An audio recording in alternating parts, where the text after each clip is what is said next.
of these. First things first, I need a new tripod. That thing's about shot.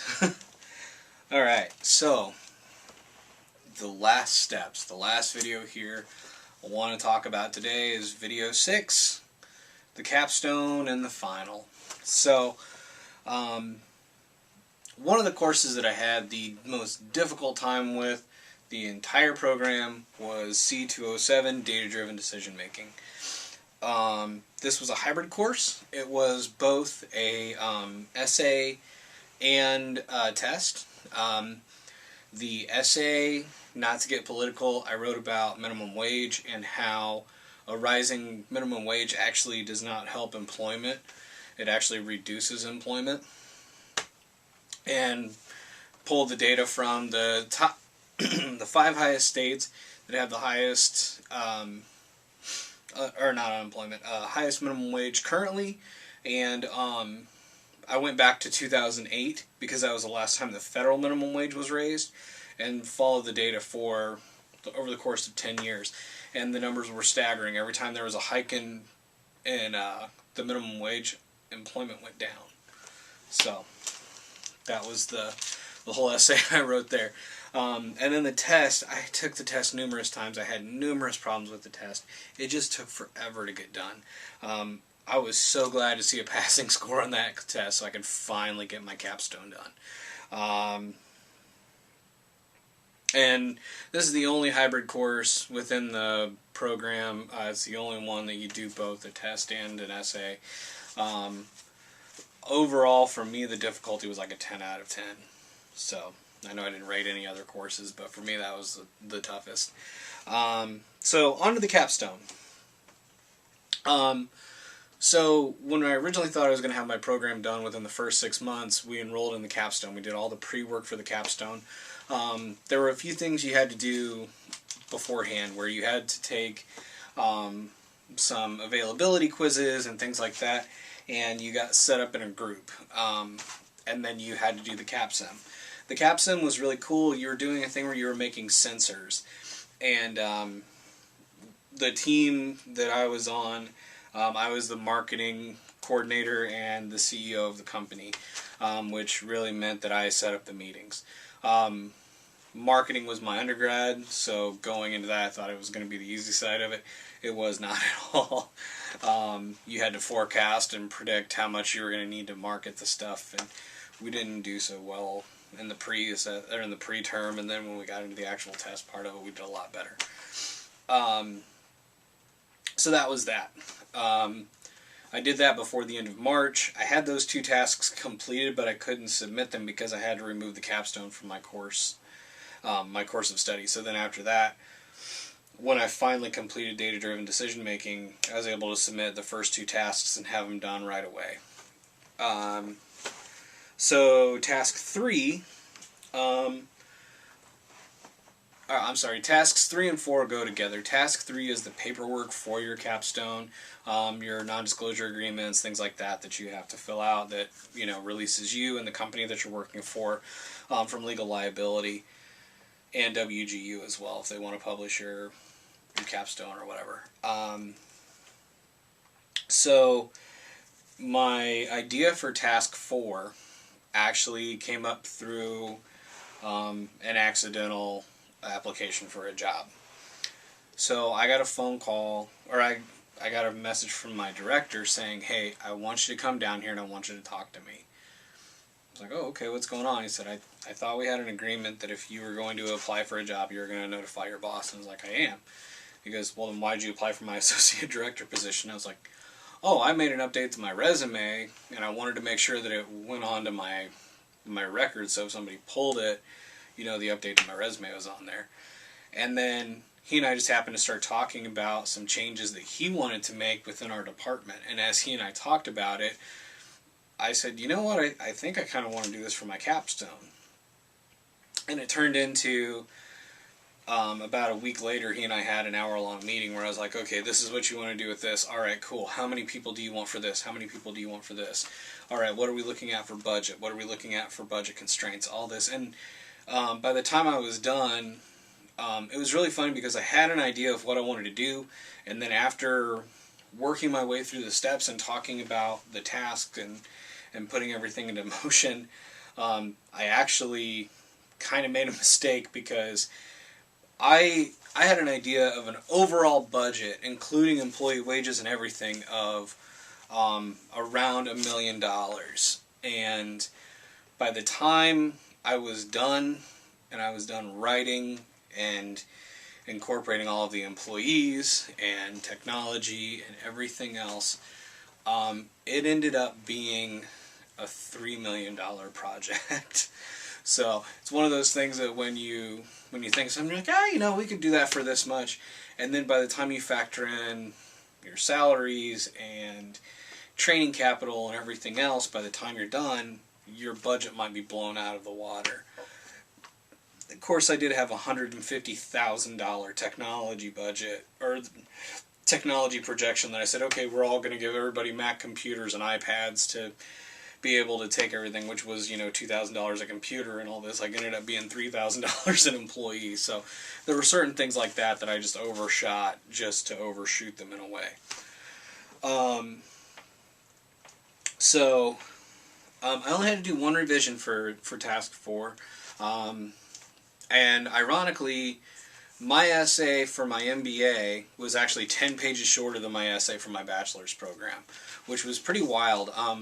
My bachelor's program did have a lot more information. There were some photos and some tables and graphs and charts and everything else. And there was a lot less when it came. I didn't have to do like a visual presentation or anything like that. So that was the big difference between those two programs.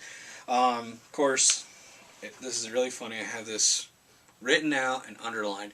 So I was working heavily on completing my capstone, and I was also working heavily at work. I was probably doing 50, 60 hours at work, and I was probably doing the rest of the free time I had at home on my capstone.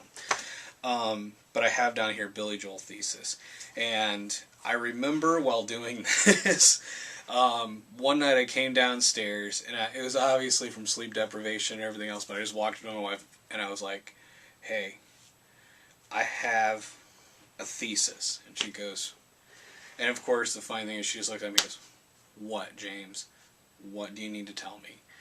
And I'm like, okay, so the song Piano Man, right? It was like, it's about a gay bar. And I went through the entire song, all the lyrics, and kind of pointed out these double entendres. And I don't know if it's actually true, probably not, but that's what was going on up here with the sleep deprivation and working on everything. And I was probably smoking 2 or 3 cigars every time I would sit down to write, and I was drinking 2 or 3 beers at the same time, and I was just like trying to figure out how to write this essay, because it was such an undertaking and trying to put everything into words and what I wanted to do. So but that was task 4. Task 5. Task 5, I didn't think... I basically, when I submitted my revision for task 4, I basically was checking everything over and over and over and over. And I will say this is one of the frustrations that I have with WGU's new submission system. It used to be, you would submit, you would see your line, like where you were in the queue, like number-wise, you'd say, okay, you're number 150. And then you check it a few hours later and be like, okay, you're down to like 117. And then it's like, okay, well, they're grading about 20 or 30 every 2 hours, so this will probably be done, by tomorrow or whatever. And I actually remember what I was doing when I got through. Gotta have the computer up in the background. My wife and I were checking out At Disc Replay when I was buying this camera that I was talking to you on, the flip camera. And I just happened to look, and I was like, oh my god, it's done. I was like, perfect, it's done. So as soon as that was done, I was like, okay, when we get home, I'm going to start putting together my slideshow for my final presentation, which I had already planned all this out months in advance. Like, I already have my presenter remote and everything. Like, I was ready to go and complete this project. The best part is I have a copy of my recording and myself setting it up and everything else. It's like a 45-minute video, that's probably never going to see the light of day, but I have it in the can just because it was one of those things that I wanted to make sure I had. So task 5 was what you learned during the program and everything that you did. Some of the things I can remember was it said, talk about skills that you developed, and one of them was on entrepreneurial enterprise and learning about developing human capital and using different resources and doing those kind of things. That was something big during my capstone project, and saying, okay, we've got people doing this, we need to have them doing this and this, because it's the same exact, it's the same path, so why not have them develop both things? Another thing I said was budget meetings, or budgeting. Not just the fact that I went $3 million over my budget for my capstone, but now I have monthly budget meetings with my wife, which are fun because she asks questions like, why did you buy a camera? And I talked about program development, learning KPIs. One of the biggest obstacles I had was confidential data. I work for a very large company. There are certain things that I can't talk about, and some of the stuff I couldn't bring into my capstone, even though it was really cool and interesting stuff, I couldn't talk about it within the capstone. Another thing, or a skill that I really developed during this program was time management. I did a 2-year program in 8.5 months, and obviously, and during that time, I developed other skills like confidence, and then developing confidence, developing time management skills. You obviously have to have time management skills to be able to do something in 8.5 months. So those kind of things. And then professionally, my confidence has gone through the roof. And I'm noticing that my schedule is filling up more and more. I'm being invited to more and more meetings for my opinion on my product experience, on things that I know, and questions about manufacturing processes and things like that. So I get to go into that stuff, and it's great. And it'll be interesting to see where I'm at my next raise. So some SMART goals for myself that I wrote down were professional relationship development. So meeting with certain people, possibly doing like Toastmasters or doing the Freemasons or something like that to get myself out of the house and stop being so much of a homebody. And the other thing was career development. Within the next year, or within the next few months, I'm looking to move into a management position or do something different within my career. And upper level management, not like, I'm a supervisor again. No, I went to do an MBA for a reason. I did the MBA so I can be over managers. I did it so I can help lead a team. Another thing with this, was that I said, which this was before I planned on my doctorate, but completing an MSML or PMP within 12 months. I don't know if that's going to happen. So that's kind of one of those things that you have that goal, and then you have another obstacle that comes up, or another opportunity that comes up, and it's going to be something completely different. So I'm going to talk about some of this stuff briefly. I need to remember some numbers, and I'm just going to drop this thing and just go on about the program. Reflection on my capstone.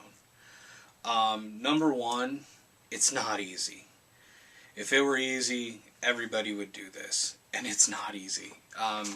This was hands down one of the largest undertakings I have ever done, and I decided I was going to do it. In the words of DDP, don't just think it, ink it. I wrote it down to myself. I said, okay, by this date I'm going to be done, which I did. I had a goal. I actually had a goal of 6 months, and then by the time I was done, it ended up being 8.5, versus a 2-year program. So that's pretty important to me. I will say there are not very many programs that you have the support that you do at WGU. my program mentor, or my student mentor, my course mentors, everyone was there to help me at all times. My student mentor especially, I want to find a way to connect with her again on LinkedIn or whatever. Like, I think I found her on LinkedIn, and I'm trying to find you, Carolyn. She helped me do so much, and she helped me with my program so much. She was absolutely amazing. Okay, so this is about the portability of this degree and the things about it. So there are other master's programs at WGU, obviously. There's the WGU Healthcare MBA, the MSML, which is a Master's of Science in Management and Leadership. There's all kinds of other MBA IT as well.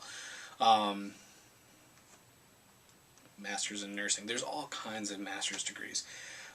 For me personally, when I was looking at other programs, the MSML, out of the 11 courses I took, 5 of those are going to transfer into that program, including data-driven decision making, so I don't have to do that damn class again.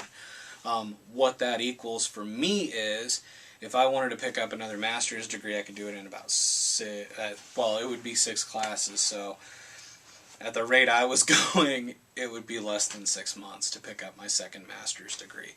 And that's a very attainable goal, especially once you figure out how you're doing your stuff at WGU. All right. So let's go over some stats. These are according to the U.S. Census Bureau. Only 9.3% of adults over the age of 25 have a master's degree. So in completing this program, you put yourself in a very small group. So 93 out of 1,000. 93 people out of 1,000 have a master's degree. Only 30% out of 1,000 have a bachelor's degree. So that's even, that's a larger number, but still, you think about that. 9.3% out of every 1,000 has a master's degree. And what I'm doing next, only 3% have a doctorate. So, this program will help you develop critical thinking skills. Really, I think any kind of a bachelor's program or a master's program, anything like that should. Not meaning that you should sit around all day and talk about somebody's art vase that they made in the 1920s and what kind of world they were trying to portray. I'm talking about actual critical thinking skills that when you walk into a room and there's something that might be something that's maybe not understood, or they may think it's one thing, when you use critical thinking skills and you go, well, wait a minute, there's actually this that actually negates that. That's a very important skill to have. Yeah. So on that note, I'm gonna drop this, and I'm gonna just talk to you without an agenda. So, any of you thinking about doing this right now, I want to give you a few tips and give you a little bit of guidance. Number one, have a plan. And when you start the program, unless you're a returning student, when I was a returning student, they did make me go, okay, you need to plan out your week. But if you're walking into the program and you're going, okay, I'm going to do 20 hours a week, I've got this much time, I've got this, I've got that. Make sure that you can stick to that. Don't BS your way through it, and don't lie to yourself and say, okay, I'm honestly going to take my Saturday and Sunday and dedicate 10 hours to schoolwork, because I'll be honest, you probably won't. Life's going to happen. Your kids are going to have something to do. Your spouse is going to want to go to dinner. And frankly, you're going to want to sleep in on a Saturday or a Sunday maybe. All right? It happens. Don't get down on yourself because you missed that. But also know that it's going to happen. You might hit a point where you're tired. You might hit a point where you're ready to give up. I mean, it's just one of those things. It's just what happens. Another thing I will say is pick a time that you can commit to take your exams, and pick a routine that will work for you. one of the biggest issues I had with data-driven decision making was I would pussyfoot my way around that test. Every time I would think I was ready, I would sit there and schedule, and I'd say, okay, I've got this set up, I'm going to take it at, I would always take it at a half hour. So I'd be like, okay, I'm going to take it at 4:30, I'm going to do fine on it, and I won't have to worry about it. So, I would come home from work at 2, I would start studying, I would study, 4:25, I'd play the final countdown. That was my song to get ready for a test. That's what I knew I was going to do. And then I would take the test, if I was actually going to take the test. What I normally did was I came home at 2, started studying. 4 o'clock hit, or maybe like 3:15 hit, and I was like, you know what, I'm not ready yet, so I'm going to bump it back to 7:30. Okay, now I bumped it over to the day after, then the day after. And you keep doing that to yourself. Be honest with yourself and just say, am I ready or am I not? And I had numerous times where I said, all right, I'm ready for the test. And then I would sit down, I would look at it, and be like, okay, I got this. And I would not come close to it. And that's something you need to plan out. And like I said, have a song, have something that you do. Like mine was, I remembered exactly when it would happen. So at 5 minutes and 10 seconds on the countdown for my clock, I would hit play. I would take any kind of course material I had, anything whatsoever, and put it in another room. Actually, I think for this program I took all of my tests in my kitchen, or in my dining room. So I took all of my stuff, put it in the bedroom, and then I went to take the test. That whole time, I also took off my watch, I put my phone across the room, like I did everything in sequence, because I just knew that once I got into that room and I had the proctor on the other end of the computer, I could go, okay, yes, I know what I'm doing. Here's my whiteboard, here's my calculator, because these are the kind of things you're going to need to know. You need to show them your whiteboard.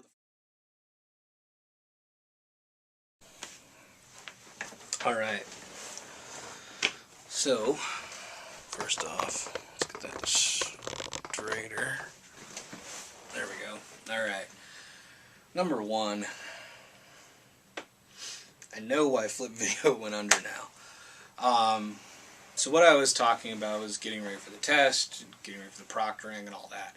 I don't know when it cut out, but I'll say make sure that you have everything ready to go. Make sure that obviously you don't have anything written on your notepad or your dry erase board. Make sure there's nothing written on your calculator. Okay, big one on your calculator. So they recommend the TI-30, I think it is, for your courses in the business program. One of the things you can't have is the little guide that comes with the calculator that shows you how to do like time value money and that stuff. You got to remember that stuff, so you can't have that with you during the test. But yeah, and then another recommendation I have, when you're sitting there taking a test, watch that clock in the corner. Not for how long it's taking you and you're going really slow. For me it was, I had to watch that clock and go, where am I at?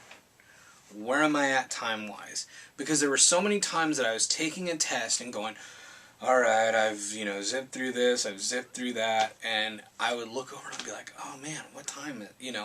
Oh, I did a test in 10 minutes. I passed it, but I did a test in 10 minutes, like a 60-question test in 10 minutes. So that's one of the things I want to warn you about ahead of time.